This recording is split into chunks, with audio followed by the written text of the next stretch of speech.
He stood by the window, his hands resting on the cold glass, staring into a city that never seemed to notice him. The night in Hyderabad was loud, crowded, chaotic, yet he felt invisible within it.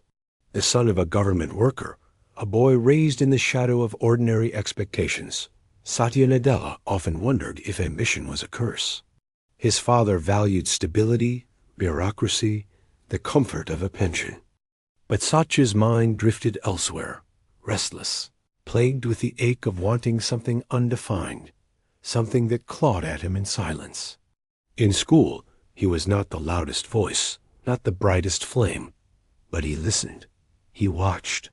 He absorbed the weight of every word around him. He was not born into privilege, not born into a dynasty. He was born into the noise of an India trying to reconcile tradition with modernity.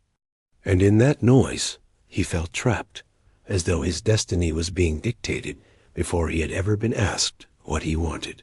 At night, when his friends disappeared into laughter and games, Satya would sit with a second-hand computer, its hum filling the room like a secret heartbeat. The screen was dim, the machine outdated, but it was his doorway.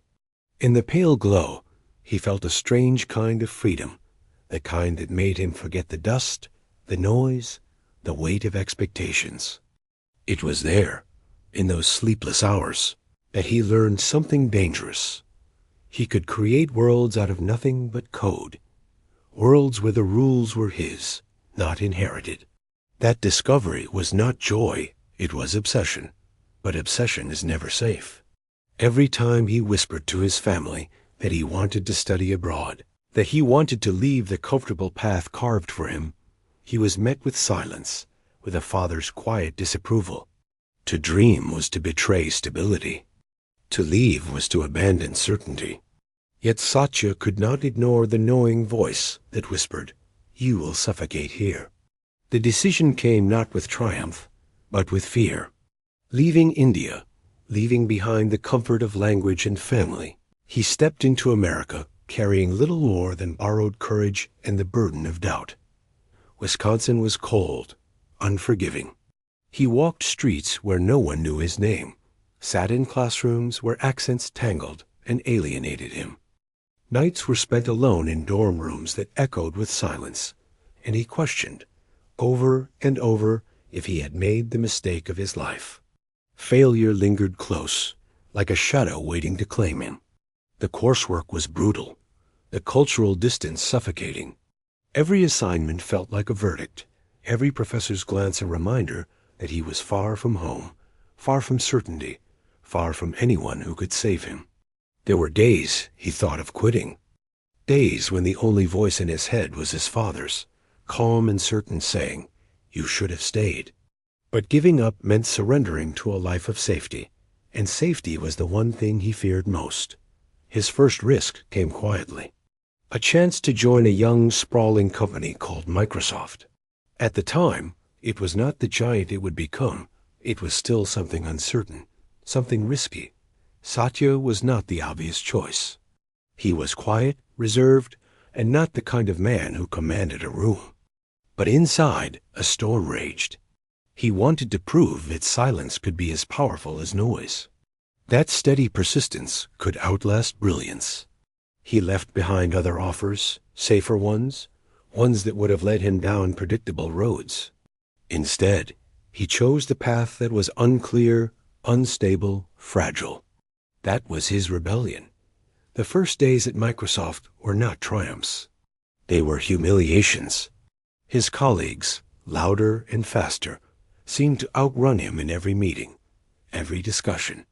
He felt slow, clumsy, out of place. More than once, he wondered if he was an intruder in a world that was not built for him. Nights were spent in dimly lit apartments, his mind turning over lines of code like prayers. He questioned if this was his destiny to always be behind, always one step short. But silence has a strange power. While others rushed, Satya endured. While others burned brightly and fast, he burned quietly, persistently. Slowly, he began to see the cracks in the chaos. He saw problems others overlooked, details dismissed as noise. His quietness became his weapon, his patience his shield. Then came the first obstacle that nearly broke him. A project on which he had staked his fragile reputation collapsed in front of everyone. Code that should have worked failed. Deadlines slipped. His name, barely known, was suddenly associated with failure. The humiliation was public, brutal. Colleagues whispered. Managers doubted. And for weeks, Satya lived with the cold fear that his dream had ended before it had even begun. In the solitude of those nights, he thought of home, of the easy path he had abandoned. The weight of regret pressed down on him like iron. He wrote resignation letters in his head, tore them apart, and wrote them again. The silence of failure is not empty. It screams. But then, as if fate offered him a fragile reprieve, came a second chance. A smaller project, overlooked by others, one no one believed could matter. It was not glamorous, not celebrated. It was, in fact, an afterthought, but Satya took it. Not with pride, but with desperation. He poured into it everything. The anger, the humiliation, the quiet rage of a man who had tasted failure and refused to be consumed by it. Weeks blurred into months. Nights bled into mornings. And then suddenly something shifted. The project worked. It wasn't perfect, but it was functional. For the first time, a sliver of light pierced the endless doubt. His name began to circulate, not as a failure, but as someone reliable. Someone who could take chaos and carve order out of it. It wasn't victory. Not yet. But it was breath after drowning. It was the first fragile proof that he belonged. Satya Nadella's first victory was not a grand stage, not headlines, not applause. It was a quiet nod in a sterile meeting room. A manager's brief acknowledgement. A contract renewed. The kind of victory so small it might seem invisible. But for Satya, it was monumental, because it meant survival. It meant he had not been erased. And yet, even in that small triumph, a shadow lingered, because victory is never pure. It carries the weight of what almost was the failure that nearly destroyed you, the doubt that never fully disappears. As he walked out of that office, hearing the faint buzz of fluorescent lights above, he knew this was only the beginning. He had clawed his way out of anonymity, but the climb had just begun. And in the back of his mind, the whisper returned. What if you had quit? But the climb was never steady. Every step upward carried with it a heavier burden, every success shadowed by the memory of how fragile it all was. Satya Nadella had survived his first failure, but he had not escaped the fear of the next one. That fear lingered like a ghost in every room he entered. Years passed, and his name grew quietly inside Microsoft's walls. Yet with every promotion, with every new responsibility, the pressure tightened its grip. He was no longer anonymous. Now eyes watched him. Now silence was mistaken for weakness, patience for indecision. Colleagues whispered about whether a man so reserved, so unassuming, could ever lead. In corporate hallways lined with ambition, quiet men were often swallowed whole. The company itself was beginning to crack. Microsoft, once invincible, was stumbling. The world was moving faster. Apple had captured imagination. Google had seized the future. Amazon was reinventing business itself. Inside the walls of Redmond, arrogance had turned to paralysis. Projects launched and failed. Ideas died in endless meetings. The empire was showing signs of rot, and Satya was caught in the middle. He was no longer just an engineer. He was tasked with leading, with reviving divisions on the edge of collapse. It was not glory, it was a test designed to break men. His failures would not just be personal anymore. They would be public. The darkest hours came with the weight of personal loss. His son, born with cerebral palsy, changed the way he saw the world. Nights at the hospital, listening to the beeping machines, watching fragile breaths rise and fall, he carried questions no boardroom could answer. How do you lead when your own life feels powerless? How do you balance ambition when every triumph feels selfish against the backdrop of a child suffering? He carried guilt. He carried grief.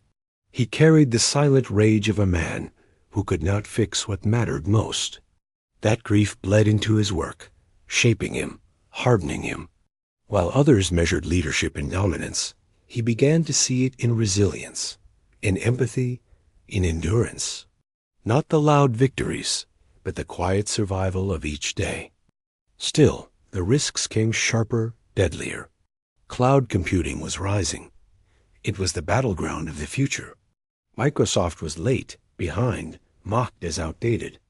Inside the company, executives resisted, clung to the past, doubted the uncertain promise of the cloud. For Satya, it was a choice. Cling to safety and watch the empire crumble, or risk everything on a vision others dismissed. The decision was brutal. Betting on the cloud meant diverting resources, alienating powerful voices, facing ridicule. It meant leading people into a storm without proof of safety. But Satya had known storms before. He had lived through the silence of failure. He had learned that survival belongs not to the loudest, but to the most relentless. He chose the risk. He chose to abandon certainty. He chose the future no one could see. The early years were merciless. Competitors laughed. Investors doubted. Every missed target was another blade pressed against his reputation. He carried the weight of a company's survival on his shoulders, while at home he carried the weight of a father's heartbreak. The dual burdens pressed into him, threatening to crush what was left of the boy from Hyderabad. But slowly, like a storm breaking, the tide began to turn. Azure grew. Customers came. Skepticism turned to curiosity, curiosity to belief. The gamble had not yet paid off fully, but it had stopped being madness. It had become possibility. That was his second fragile victory, not headlines, not glory, but a shift in perception. He was no longer the quiet outsider. He was the man who had kept Microsoft breathing when the world was ready to bury it. Then came the moment no one could have predicted, the call to lead the entire company. When Satya Nadella was named CEO in 2014, the world reacted with hesitation, with doubt. He was not the obvious choice. He was not the loud visionary, not the charismatic revolutionary. He was the quiet survivor, the one who had endured. And in that moment, standing at the edge of the highest cliff he had ever faced, Satya knew the truth. Leadership is not born in triumph. It is carved in humiliation, in failure, in the nights when you wonder if you should quit. Leadership is born in the silence that follows collapse, when you decide to stand again. But victory never erases the shadow. Even as CEO, even as Microsoft clawed its way back into relevance, he carried the same whisper he had known as a student in Wisconsin, as an engineer fumbling at his first job, as a father sitting by his son's hospital bed. What if you fail? What if you had quit? The world would call him a success. They would measure him in billions, in headlines, in market share. But Satya Nadella knew the truth that few ever admit. Success does not silence doubt. It feeds it. Every new triumph is a higher fall if you slip. Every risk carries a deeper cost. And yet, beneath it all, he carried one lesson, the one that had followed him from that dimly lit room in Hyderabad, to the boardrooms of Redmond, to the hospital corridors where life and death coexisted. The lesson was simple, brutal, and true. The first step is never small. It is everything. It is betrayal of safety, the sacrifice of certainty, the acceptance of loneliness. The first step leaves a scar that never fades, a wound that whispers every time you falter. Satya Nadella's story is not one of easy victories. It is one of shadows and silence, of risks that could have destroyed him, of failures that nearly did. It is a story of a man who carried doubt like a second skin, and who learned to live not by erasing it, but by walking forward with it. And perhaps that is the real revelation. Success is not the absence of fear. Success is carrying it with you, letting it gnaw at you, and choosing to move anyway. The darkness never leaves. The silence never softens. The question never disappears. But if he had quit, if he had surrendered to comfort, to stability, to safety, the world would never know his name. And so he stands, even now, not as a man who conquered doubt, but as a man forever haunted by it. A man who built his legacy not on certainty, but on the fragile, dangerous power of the first step. And in the echo of his journey lies the question he passes on to all who listen. What will you choose when the silence comes for you? Will you stop? Or will you walk forward, knowing it may destroy you? Because in the end, the story of Satya Nadella is not one of easy triumph. It is a reminder that the climb never ends. The higher you rise, the darker the fall. And only those who carry their scars without shame will survive long enough to see the light again.